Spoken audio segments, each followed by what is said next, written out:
somewhere in Siberia. Mm. Because those are their laws. If you went to Budapest, Russia wamemfunga mtu kwa ajili ya if you went to Budapest in Poland, angebeba hiyo bangi, and you and your boyfriend are holding hands, and you and your boyfriends are holding hands as you're walking down the street, you'll get arrested. Okay, that's a European country.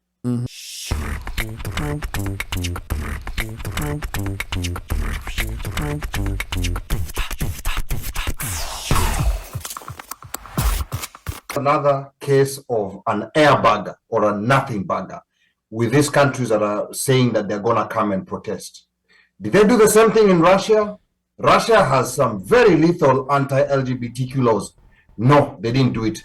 Did they do this when World Cups were being hosted in Eastern European countries that have some very harsh laws against LGBTQ? No, they didn't do it. That's the reason why I say Socceroos or whatever other countries are doing this. This is racism at its finest. You know, they're doing it because this is in a Middle Eastern country, is in a Muslim country, and they just want to show that they don't deserve this. Because it's not the first time that a country that has laws against LGBTQ is hosting the World Cup. Yep. And these are the things that we really have to fight, because there's a high sense of entitlement and a lot of people feeling like this World Cup should have never come to this country. And there's also an element of jealousy, you know, like Qatar is now a rich country. It's doing a lot of great things. It's Qatar is the richest country. Qatar is the richest country in the world by GDP. If you didn't know that. And it's getting non GDP per capita. Yes. Not necessarily GDP, but we have to. Yeah, you're right. GDP per capita. Because of their population and the amount of money that's coming in. Yes. Correct. So I think we have to be very careful before we fall into these narratives. That's why I think it was very smart of Qatar to, you know, like to build Al Jazeera, because they've been able to counter all these narratives that are coming from France 24, Deutsche Welle TV, and all these other European channels. But you see, the thing is, hold on. They've been able to.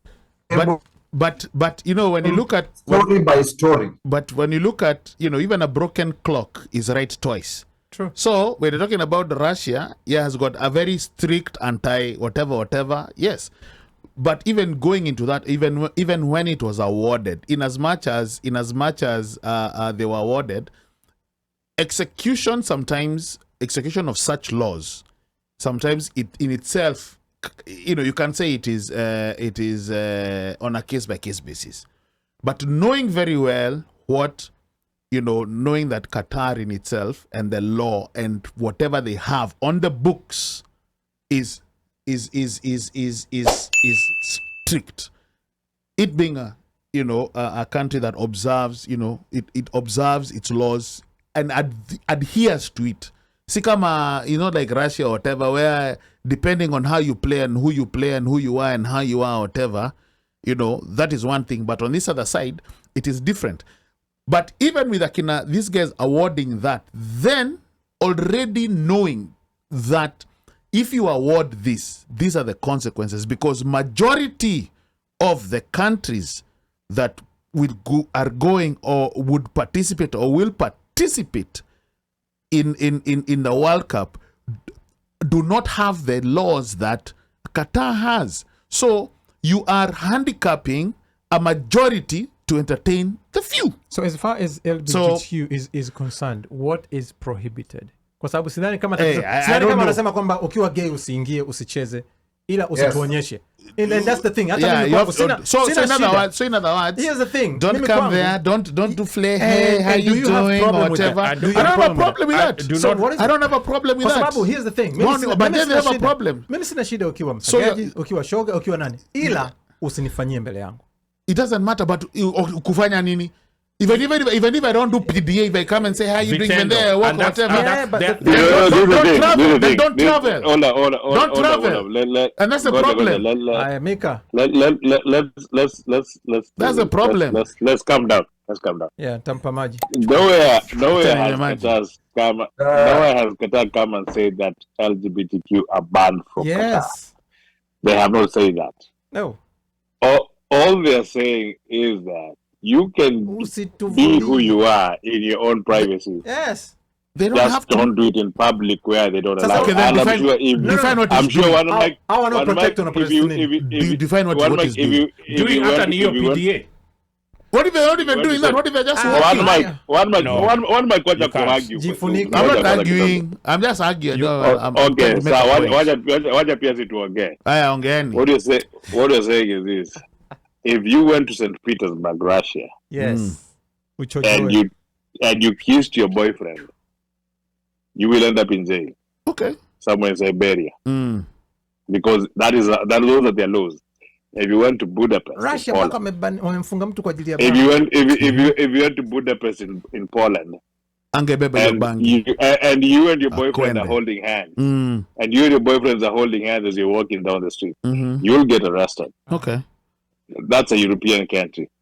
All these countries do have major all these countries do have major sporting events. Then I won't go there. They host Formula 1. I won't go there. They've just hosted the Euros, and they've hosted the Euros, and they've hosted the Euros, and Russia you hosted the World Cup.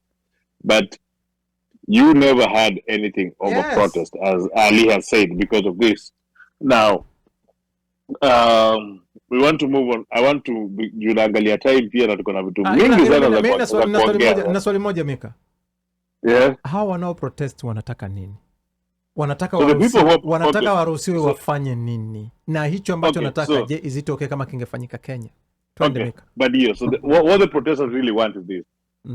And this is why I usually say sports is the worst place for people to go to the activism.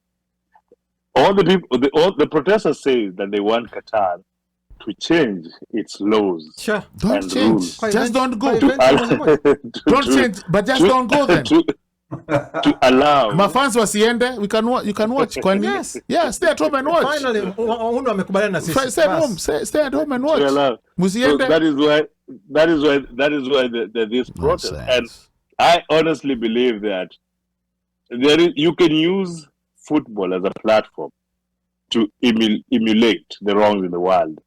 But once you use football as a political tool, then you're losing the purpose of the football. Definitely.